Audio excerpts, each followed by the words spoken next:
স্বাধীনতার পর এই প্রথমবারের মতন পাকিস্তান থেকে সরাসরি বাংলাদেশের চিটাগাং বন্দরে একটি পাকিস্তানের কন্টেনারবাহী জাহাজ আসলো এবং ১৩ই নভেম্বর পাকিস্তানের করাচি থেকে সরাসরি চিটাগাং বন্দরে এই প্রথমবারের মতন জাহাজটি আসলো। পাকিস্তানের এই সরাসরি কন্টেনারবাহী জাহাজটি বাংলাদেশে আসা নিয়ে এটা অনেকের মনে অনেক ধরনের প্রশ্ন জেগেছে। তবে কি ডক্টর ইউনূস সাহেব কি পাকিস্তানের সাথে নতুন করে বন্ধুত্ব করলেন? এমন কাণ্ড দেখে পুরাই তেলে আগুনে জ্বলছে ভারত। ভারত কি নিয়ে ভাবছে এটাই মূল বিষয়। যেখানে ৫০টি বছর ধরে পাকিস্তান থেকে সরাসরি বাংলাদেশে কোনো জাহাজ আসেনি, তবে কি পাকিস্তান থেকে সরাসরি বাংলাদেশে কন্টেনারবাহী জাহাজটা আসা কি খুবই গুরুত্বপূর্ণ বিষয়টি ছিল? পাকিস্তানের কন্টেনারবাহী জাহাজে কি পণ্য আসলো এটা জানতে আমাদের সাথেই থাকুন। চ্যানেলটি সাবস্ক্রাইব করে ভিডিওতে একটা লাইক করে আমাদের সঙ্গেই থাকুন। ১৯৭১ সালে পাকিস্তানের সাথে যুদ্ধ করে বাংলাদেশ নামে একটি দেশ স্বাধীন হয়েছে। এই স্বাধীনতার পরে বাংলাদেশের যে বড় বড় দুইটি বন্দর, ১ নম্বরে চিটাগাং বন্দর, ২ নম্বরে মোংলা বন্দর, এই দুইটা বন্দরেই কিন্তু পাকিস্তানের জাহাজ আসা একদম নিষিদ্ধ ছিল। তারপরেও কেন, কিভাবে, কি দিয়ে আসলো এটা জানাবো।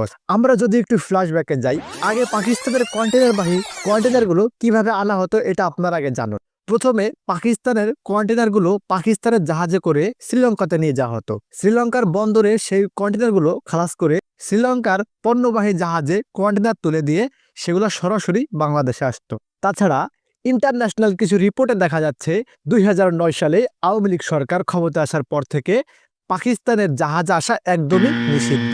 পাকিস্তানের সাথে সকল ব্যবসায়ী আমদানি রপ্তানি লেনদেনগুলো আস্তে আস্তে কমতে থাকে। ২০০৯ সালের পর থেকে আস্তে আস্তে পাকিস্তানের সাথে সমস্ত লেনদেন বাংলাদেশের বন্ধ হয়ে যায়। তারপরেই হঠাৎ করে আমাদের ডক্টর মোহাম্মদ ইউনূস সাহেব সরকার পদে আসার পর থেকে পাকিস্তানের সাথে নতুন করে বন্ধুত্ব রূপে নতুন বাণিজ্য শুরু হলো। পাকিস্তানের বিশেষ অনুরোধে ডক্টর মোহাম্মদ ইউনূস সাহেব তিনি তার বাণিজ্যিক শুরু করলেন। তারপরেই সরাসরি পাকিস্তান থেকে কন্টেনারবাহী জাহাজটি বাংলাদেশের বন্দরে চলে আসলো।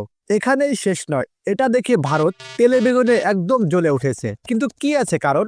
পাকিস্তান থেকে সরাসরি বাংলাদেশে এই পণ্যবাহী কন্টেনার জাহাজটি ভারত কেন তার নিজের চোখে নিতে পারছে না? ভারতের একটা সূত্রে জানা যাচ্ছে, ভারত পাকিস্তান বাংলাদেশের যে নতুন বন্ধুত্ব সৃষ্টি হয়েছে, এখানে নাকি চোরাচালান চলবে আর নাকি অবৈধ কার্যক্রম চলবে, তার জন্য ভারত এটাকে ভালো চোখে নিতে পারছে না।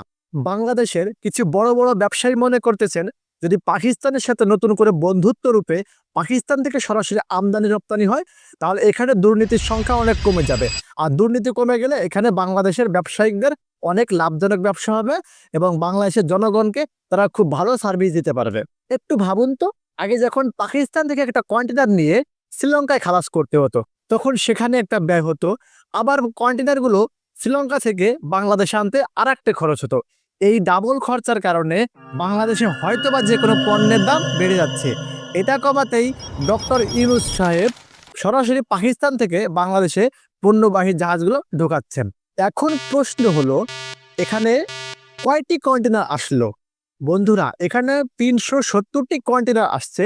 এই কন্টেনারের মধ্যে আসছে, কিছুটা আসছে পেঁয়াজ, কিছুটা আসছে পাথর, কিছুটা আসছে চুনের মতো পদার্থ, আর বাকিগুলো আসছে কাপড়। আপনাদের কাছে আমার প্রশ্ন হলো, পাকিস্তান থেকে সরাসরি বাংলাদেশের যে জাহাজটা ঢুকেছে বা ভবিষ্যতে ঢুকবে, এতে কি বাংলাদেশের লাভ হবে নাকি লস হবে? এটা আপনারা কমেন্ট বক্সে আপনার মূল্যবান মতামতটি জানিয়ে যাবেন।